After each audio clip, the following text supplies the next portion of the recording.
Quasi il 5% rispetto all'1,8% di 5 anni fa. Sono le percentuali di votanti per il rinnovo del consorzio di bonifica Piave nelle elezioni che sono svolte domenica.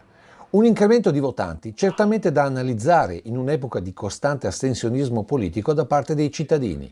La verità è che oggi la gente sta tornando a votare in consorzi di bonifica, in primis perché si rendono conto che c'è il problema della gestione dell'acqua. Una volta noi non eravamo abituati a questo, acqua ce n'era a sufficienza, nessuno si poneva il problema di come andare a gestire l'acqua e soprattutto di dove fare le infrastrutture e come farle.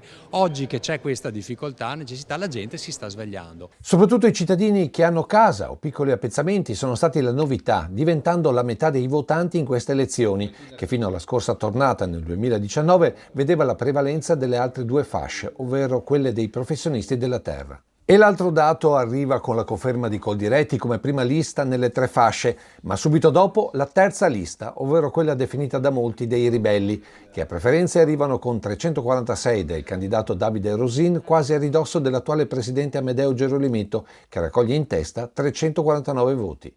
Segno di ulteriore confronto democratico, dove la prima lista di Coldiretti si aggiudica 8 consiglieri, mentre la seconda di CIE Confagricoltura e la terza Acqua di Marca 6 consiglieri a testa. Nessuno quindi con la maggioranza assoluta e tutti pronti alle trattative. Noi siamo soddisfatti perché Coldiretti in tutte e tre le fasce ha avuto il maggior numero di consensi e questo dimostra quanto siamo radicati sul territorio.